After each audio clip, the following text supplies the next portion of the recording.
Bab 15. Memungkinkan janin berbentuk cacat. Berpikir sampai sejauh ini, muka Agnes langsung berubah menjadi pucat. 3 bulan yang lalu janin ini sangat tidak stabil, juga mungkin akibat beberapa faktor lain yang tidak pasti. Akan tetapi sekarang sedang hamil muda dan diracuni orang, anak ini. Apa anak ini masih bisa hidup? Bagaimana dengannya? Agnes, kamu kenapa? Agnes, melihat Agnes nangis, sedih, Tom menaikkan volume suaranya, memanggilnya dengan cemas. Tetapi Agnes masih memikirkan kesedihannya dan tidak bisa melepaskannya. Akhirnya Tom berputus asa, lalu dia keluar dari kamar pasien dan memanggil bantuan dokter. Setelah itu, Agnes akhirnya tersadar dari kesedihan yang dipikirkannya itu. Melihat Tom membawa dokter ke sebelah kasur pasiennya, dia langsung bangkit dari kasurnya, menggenggam erat tangan dokter tersebut, seperti menarik tali penyelamat kehidupan. Dokter, bagaimana kondisi bayi yang ada di perutku? Ibu Agnes, aku datang ke sini untuk membahas tentang itu. Saya sudah melakukan pengecekan, tahu bahwa kamu tidak pernah mengonsumsi obat terlarang, dan kemarin adalah yang pertama kalinya, tetapi yang kamu konsumsi itu sudah terlalu banyak, sudah sangat mempengaruhi kondisi janin, saya mengusulkanmu untuk menggugurkan bayinya. Dokter mengerutkan keningnya sambil berkata dengan serius.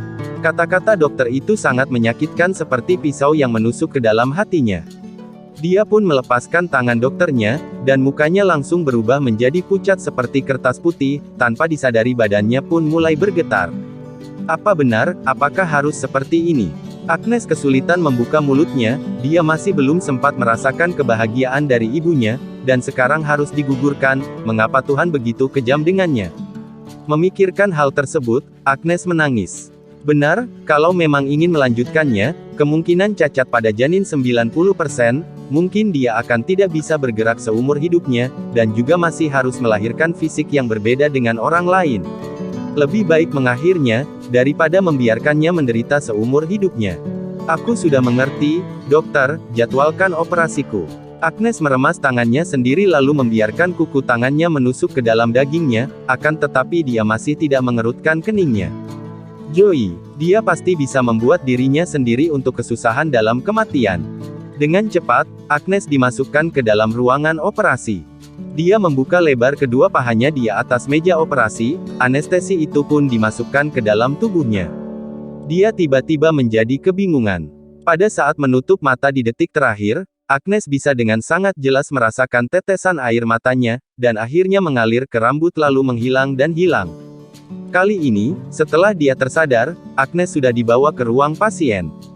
Tanpa diketahui Tom terus mengikutinya. Agnes menggenggam tangan Tom yang besar itu, Tom, aku mohon, bisakah kamu membantu aku untuk mencari tanah kosong untuk menguburnya? Kamu tenang, aku pasti akan membantumu mengurusnya. Tom menjawabnya sambil menggenggam balik tangannya, tatapan matanya sangat tajam. Meskipun begitu, Agnes masih merasa kebingungan. Tidak peduli bagaimana itu diisi, tidak akan penuh. Setelah kembali ke kamar pasien, Tom sambil menelepon orang lain untuk membantunya mengurus masalah kuburan, dan juga sibuk menjaga Agnes, membantunya mencuci muka, menyiapkan obat, sangat prihatin. Melihat kesibukan Tom, hidung Agnes sangat tidak nyaman, tetapi hatinya penuh kehangatan. Sudah cukup lama Agnes tidak diberi perhatian oleh orang lain. Agnes, masalah kamu diracuni oleh orang lain, sudah aku lapor ke polisi. Sambil berkata serius, Tom pun duduk di depan Agnes, setelah kesibukannya selesai.